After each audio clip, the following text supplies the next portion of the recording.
Bismillahirrahmanirrahim. Assalamualaikum warahmatullahi wabarakatuh. Perkenalkan, nama saya Nadia Yendra, NIM 2120170 dari kelas PAIE. Di sini saya akan menjawab soal UAS Bahasa Indonesia, yaitu dosen pengampu Dr. Deswalantri SSMPD. Oh ya, sebelumnya jangan lupa klik like dan subscribe-nya ya. Langsung saja ke soal yang pertama. Soal yang pertama yaitu dari surat Yusuf ayat 100. Karena saya sudah baca artinya, langsung saja ke soal yang pertama, yaitu yang A. Uraikan 3 upaya yang Nanda lakukan untuk memahami makna atau tafsir ayat ini. Yang pertama yaitu membaca lebih dalam Al-Quran itu sendiri. Yang kedua yaitu jangan membaca terlalu terburu-buru. Jika tidak, nanti akan berbeda arti. Yaitu yang ketiga, menceritakan kisah keberangkatan Yakub ke tempat Yusuf alaihi salam. Soal yang kedua yaitu yang B. Sebutkan 5 penggunaan tanda baca dan jelaskan fungsi kelima tanda baca tersebut dalam ayat ini. Yang pertama yaitu ada tanda titik, dipakai pada akhir kalimat pernyataan. Tanda yang kedua yaitu tanda buka tutup kurung, artinya berarti mengapit tambahan keterangan atau penjelasan. Ketiga itu tanda seru, dipakai untuk mengakhiri ucapan atau pernyataan berupa seruan atau perintah.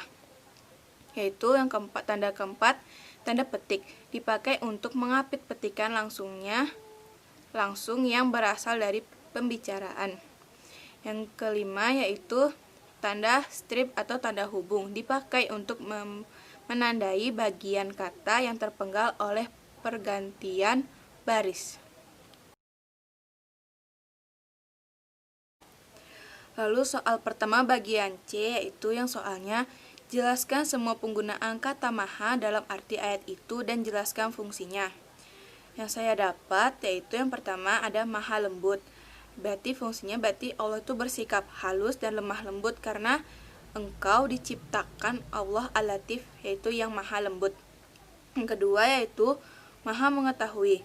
Jadi Allah mengetahui semua apa yang kita lakukan. Yang ketiga, maha bijaksana.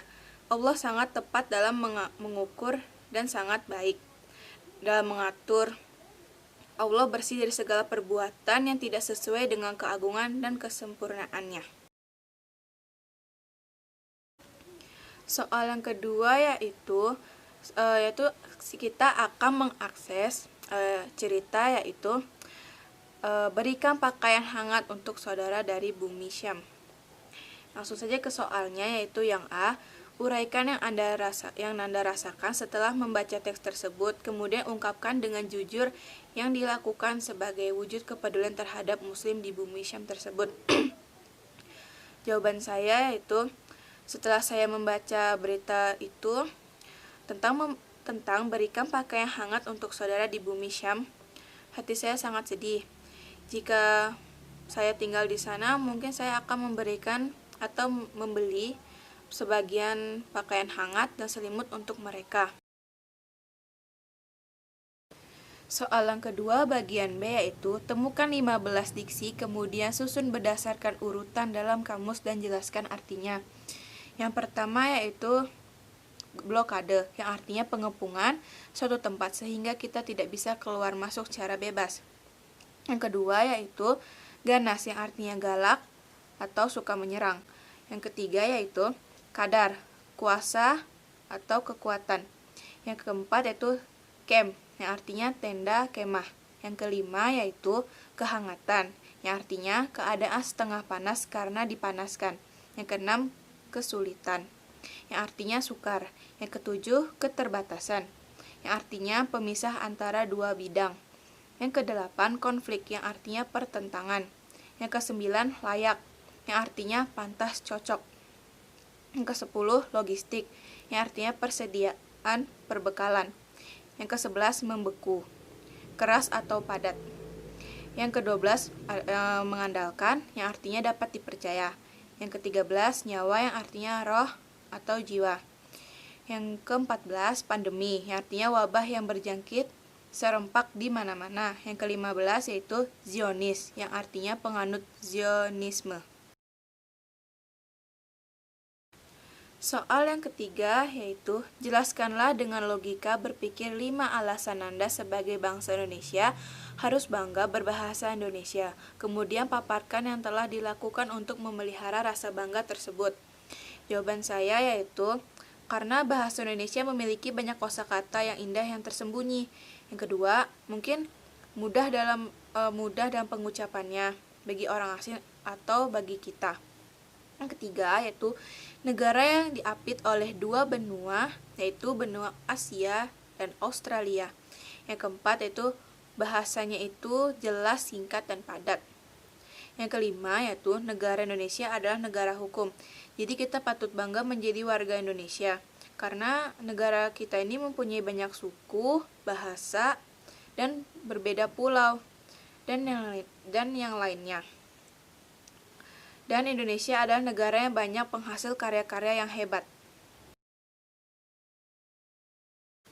Lalu soal yang keempat, uraikanlah 4 persiapan yang ingin dilakukan untuk memenuhi tuntutan dunia kerja dan jelaskan alasan persiapan tersebut. Di sini saya menjawab yang pertama yaitu menguasai bahasa asing, yang kedua yaitu persiapan yang matang, yang ketiga berpakaian sopan, yang keempat menjaga ucapan atau etika.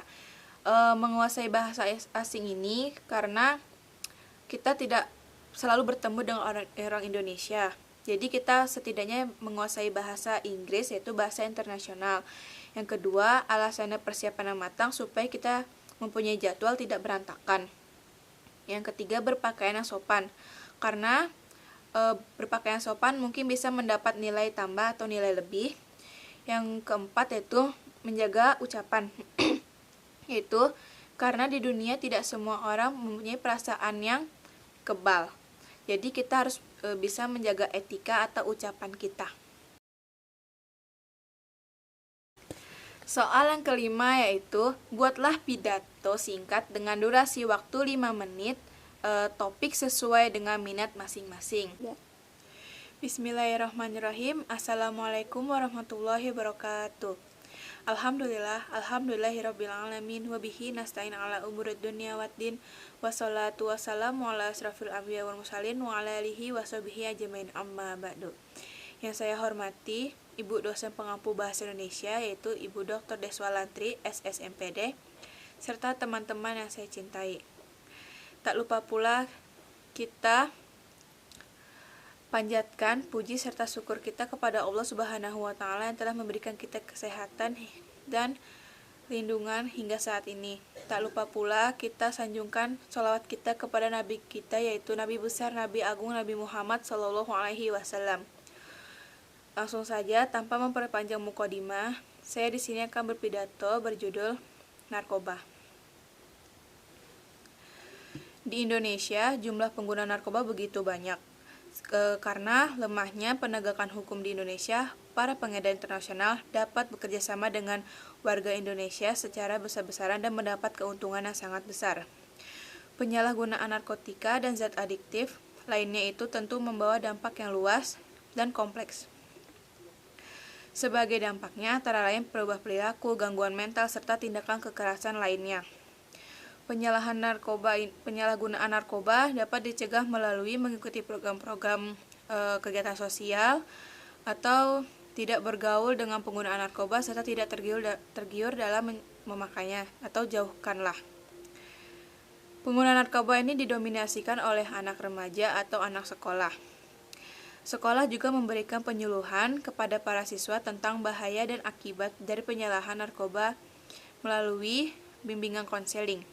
Diskusi yang melibatkan para siswa dalam perencanaan untuk intervensi dan pencegahan penyalahgunaan narkoba di sekolah. Program lain yang cukup penting adalah program waspada narkotika dengan cara mengenali ciri-ciri siswa yang menggunakan narkoba, mewaspadai adanya tamu yang tak dikenal melalui razia dadakan.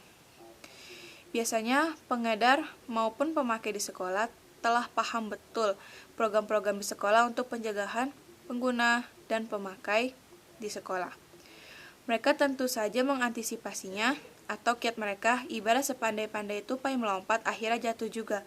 Jurus-jurus itu telah mereka kuasai, tapi mengingat sifat narkoba yang adiktif dan menuntut dosis yang lebih tinggi, maka disiplin cara aman akan terkuak juga. Jadi itu marilah kita hindari narkoba dari kita, karena pencegahan itu dari diri kita, bukan orang lain. Sekian dari saya, kurang lebihnya mohon maaf. Ungzur mangkola wala tangzur mangkola. Beli buah di pasar pagi. Sampai jumpa lagi. Sekian dari saya. Wassalamualaikum warahmatullahi wabarakatuh.